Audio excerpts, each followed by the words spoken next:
ಮಂಗಳೂರಿನಲ್ಲಿ ಮಳೆ ಆರ್ಭಟ ಕಡಿಮೆ ಆದರೂ ಕೂಡ ಕಡಲಬ್ಬರ ಹೆಚ್ಚಾಗ್ತಾನೆ ಇದೆ. ಅರಬ್ಬಿ ಸಮುದ್ರ ಸಾಕಷ್ಟು ರಫ್ ಆಗಿರುವ ಕಾರಣಕ್ಕಾಗಿ ಪ್ರವಾಸಿಗರಿಗೆ ಸಮುದ್ರಕ್ಕೆ ಇಳಿಯದಂತೆ ನಿರ್ಬಂಧವನ್ನು ವಿಧಿಸಲಾಗಿದೆ. ಹೀಗಾಗಿ ಮಂಗಳೂರಿನ ತಣ್ಣೀರುಬಾವಿ ಏನು ಬೀಚ್ ಏನಿದೆ ಅಲ್ಲಿಯೂ ಕೂಡ ಪ್ರವಾಸಿಗರಿಗೆ ನಿರ್ಬಂಧವನ್ನು ವಿಧಿಸಲಾಗಿದೆ. ನಾನೀಗ ಅದೇ ಒಂದು ಬೀಚ್ನಲ್ಲಿದ್ದೇನೆ. ನೀವು ಗಮನಿಸಬಹುದು, ಇದು ಮಂಗಳೂರಿನ ಪ್ರಸಿದ್ಧ ಪ್ರವಾಸಿ ಬೀಚ್ ಆಗಿರ್ತಕ್ಕಂಥ ತಣ್ಣೀರುಬಾವಿ ಬೀಚ್. ಇಲ್ಲಿ ಈಗಾಗಲೇ ಏನು ಜಿಲ್ಲೆಯಾದ್ಯಂತ ರೆಡ್ ಅಲರ್ಟ್ ಅನ್ನು ಘೋಷಣೆ ಆಗಲಿ. ಕಳೆದ 3 ದಿವಸಗಳಿಂದ ಸಾಕಷ್ಟು ಮಳೆ ಆಗ್ತಿತ್ತು, ಆದರೆ ಇವತ್ತು ಕೊಂಚ ಮಳೆಯ ಪ್ರಮಾಣ ಕಡಿಮೆ ಇದೆ. ಆದರೆ ಕಡಲು ಸಾಕಷ್ಟು ರಫ್ ಆಗಿದೆ. ಹೀಗಾಗಿ ಇಲ್ಲಿ ಪ್ರವಾಸಿಗರಿಗೆ ನಿರ್ಬಂಧವನ್ನು ವಿಧಿಸಲಾಗಿದೆ. ಈ ಹಿನ್ನೆಲೆಯಲ್ಲಿ ಇಲ್ಲೊಂದು ಸೂಚನಾ ಫಲಕವನ್ನು ಕೂಡ ಹಾಕಲಾಗಿದೆ. ಅಂದರೆ ಎಚ್ಚರಿಕೆಯ ನಿಟ್ಟಿನಲ್ಲಿ ಈ ಒಂದು ಸೂಚನಾ ಫಲಕವನ್ನು ಪ್ರವಾಸೋದ್ಯಮ ಇಲಾಖೆಯಿಂದ ಹಾಕಲಾಗಿದೆ. ಪ್ರಮುಖವಾಗಿ ಜಿಲ್ಲೆಯಾದ್ಯಂತ ರೆಡ್ ಅಲರ್ಟ್ ಘೋಷಣೆ ಆಗಿದ್ದು ವ್ಯಾಪಕ ಮಳೆಯಾಗುವ ಸಾಧ್ಯತೆ ಇದೆ ಎನ್ನುವಂಥದ್ದನ್ನು ಕೂಡ ಹೇಳಿದ್ದಾರೆ. ಹೀಗಾಗಿ ಸಮುದ್ರ ತೀರಕ್ಕೆ ತೆರಳುವುದನ್ನು ನಿಷೇಧಿಸಲಾಗಿದೆ. ಹೀಗಾಗಿ ಇಲ್ಲಿ ಯಾರೂ ಕೂಡ ಸಮುದ್ರಕ್ಕೆ ಇಳಿಯದಂತೆ ಕಣ್ಗಾವಲನ್ನು ಇರಿಸಲಾಗಿರುವಂಥದ್ದು.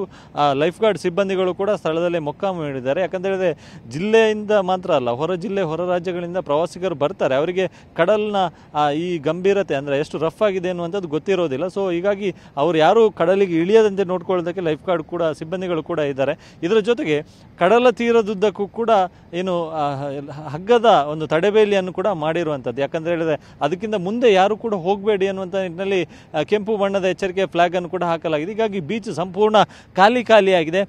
ತಣ್ಣೀರುಬಾವಿ ಬೀಚ್ ಅಂತಂದರೆ ಸಾಮಾನ್ಯ ದಿನಗಳಲ್ಲಿ ಅತ್ಯಂತ ಹೆಚ್ಚಿನ ಪ್ರವಾಸಿಗರಿಂದ ಕಿಕ್ಕಿರಿದು ತುಂಬಿರುತ್ತೆ. ಆದರೆ ಇವತ್ತು ಏನು ಕಡಲು ಸಾಕಷ್ಟು ರಫ್ ಆಗಿರೋದ್ರಿಂದಾಗಿ ಮಳೆಗಾಲದ ಟೈಮಲ್ಲಿ ಪ್ರವಾಸಿಗರಿಗೆ ನಿರ್ಬಂಧವನ್ನು ವಿಧಿಸಲಾಗಿದೆ. ಸೊ ಇಲ್ಲಿರ್ತಕ್ಕಂಥ ಅಂಗಡಿ ಇರ್ಬೋದು ಎಲ್ಲವೂ ಕೂಡ ಬಂದ್ ಆಗಿದೆ. ಎಲ್ಲವೂ ಕೂಡ ಖಾಲಿ ಆಗಿರುವಂಥದ್ದು. ಸದ್ಯ ಅರಬ್ಬಿ ಸಮುದ್ರ ಸಾಕಷ್ಟು ರಫ್ ಆಗಿದ್ದು ಆಳೆತ್ತರದ ಅಲೆಗಳು ಬಂದು ದಡಕ್ಕೆ ಬಂದು ಅಪ್ಪಳಿಸ್ತಿದೆ. ಸೊ ಮೀನುಗಾರಿಕೆಗೂ ಕೂಡ ಸದ್ಯಕ್ಕೆ ನಿಷೇಧ ಇರುತ್ತೆ. 60 ದಿವಸಗಳ ಕಾಲ ಅಂದರೆ ಜೂನ್ನಿಂದ ಆಗಸ್ಟ್ 1ರವರೆಗೂ ಕೂಡ ಈ ಒಂದು ಮೀನುಗಾರಿಕೆ ಕೂಡ ನಿಷೇಧ ಇರುತ್ತೆ. ಸೊ ರಕ್ಕಸ ಗಾತ್ರದ ಅಲೆಗಳು ಬಂದು ದಡಕ್ಕೆ ಬಂದು ಅಪ್ಪಳಿಸಿದೆ. ಸೊ ಸಮುದ್ರಕ್ಕೆ ಇಳಿದಂಥ ಸಂದರ್ಭದಲ್ಲಿ ಸಾಕಷ್ಟು ಅಪಾಯ ಎದುರಾಗುವಂಥ ಸಾಧ್ಯತೆ ಇದೆ. ಈ ಹಿನ್ನೆಲೆಯಲ್ಲಿ ಜಿಲ್ಲೆಯ ಎಲ್ಲ ಪ್ರವಾಸಿ ಬೀಚ್ಗಳಿಗೂ ಕೂಡ ಪ್ರವಾಸಿಗರಿಗೆ ನಿರ್ಬಂಧವನ್ನು ವಿಧಿಸಲಾಗಿದೆ. ಇದು ತಣ್ಣೀರುಬಾವಿ ಇರ್ಬೋದು, ಸೋಮೇಶ್ವರ ಇರ್ಬೋದು, ಪಣಂಬೂರು ಇರ್ಬೋದು, ಎಲ್ಲ ಬೀಚ್ಗಳಿಗೂ ಕೂಡ ಪ್ರವಾಸಿಗರಿಗೆ ನಿರ್ಬಂಧವನ್ನು ವಿಧಿಸಲಾಗಿದೆ. ಸೊ ಮಳೆ ಈಗ ಸ್ವಲ್ಪ ಕಡಿಮೆ ಇದೆ, ಆದರೆ ಮುಂದಿನ ದಿನಗಳಲ್ಲಿ ಇನ್ನಷ್ಟು ಮಳೆಯಾಗುವಂಥ ಸಾಧ್ಯತೆ ಇದೆ. ಸೊ ಕಡಲು ಕೂಡ ಇನ್ನಷ್ಟು ರಫ್ ಆಗಿ ಅಲ್ಲಲ್ಲಿ ಕಡಲ್ಕೊರೆತ ಸಮಸ್ಯೆಯೂ ಕೂಡ ಉಂಟಾಗ್ತಿದೆ.